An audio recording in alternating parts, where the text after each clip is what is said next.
আমরা সিলেট থেকে আইছি। এই যে আমরা সিলেটি বিভিন্ন লেবু সাতখরা ওগুলার আমরা সারা লইয়া আইছি। এটা হইছে জারা লেবু, এটা হইছে আদা লেবু, আর একটা হইছে সাতখরা আমরা ঠনা লেবু। বিসমিল্লাহির রহমানির রহিম। আসসালামু আলাইকুম ওয়া রাহমাতুল্লাহ। আশা করি সকল ভালো আছেন। আমরা জাতীয় বৃক্ষ মেলাতে আইছি 51-52 নম্বর স্টল। আমরা স্টলের নাম হইছে জেএম ট্রপিক্যাল ফুড পার্ক। আমরা সিলেট থেকে আইছি। এই যে আমরা সিলেটি বিভিন্ন লেবু সাতখরা ওগুলার আমরা সারা লইয়া আইছি এবং এগুলা আমরা ফলও আপনারা চিনাইবার লাগে লইয়া আইছি। এটা হইছে আদা লেবু। এই লেবুটা আপনার তরকারির মাঝে দিয়া খাইন।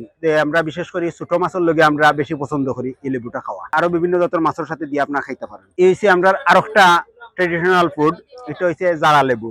এই জারা লেবুটা আমরা সিলেটি হলে তো খুব বেশি পছন্দ করেন। সিলেটি হল যে জায়গাত যাইন ও জায়গাতেও এই লেবুটা লইয়া যাইন, যার কারণে ইউকে ইউএস এর মাঝে এই লেবুটা খুব ভালো এক্সপোর্ট হয়। আপনারা যদি কেউ লেবুর বাণিজ্যিক চাষ করতে চাইন তাইলে আমি মনে করি জারা লেবু আপনার লাগে বেস্ট হইব।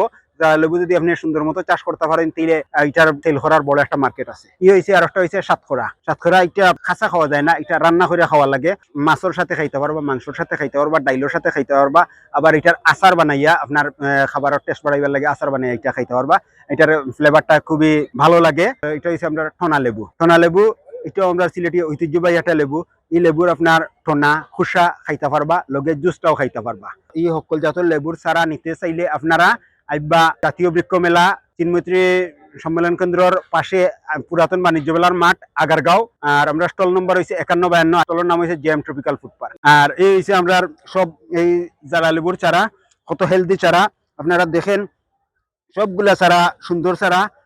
দেখো আপনারা ওই যে আমরা জারা লেবুর চারা ও আছে, আমরা সাতখরার চারা, এগুলো গ্রাফটেড চারা। আশা করি খুব দ্রুত এটা ফলাইব, যদিও সাতখরার মাঝে বাক্কা সময় নেই। আর জারা লেবু যেগুলো এগুলো আগামী সিজন আপনারা ফলন পাইলিবা নিশ্চিত, এটা কোনো ইয়ে নাই। ওই যে আদা লেবু, আদা লেবুরও আপনারা ফলন পাইবা, এটা আগামী সিজনও পাইলিবা। কারণ দেখো তো যে আমার অর্ধেক হইয়া আসছে, বেশ লম্বা, বেশ হেলদি। এটা গাছ নিয়া মরতো না, গাছ দ্রুত গ্রো করবো। খালি নিয়া ওলা মাথা কাটতে দিবাই, সুন্দর ফ্লাশ বাড়াইবো আর গাছ বড় হইব। ধন্যবাদ।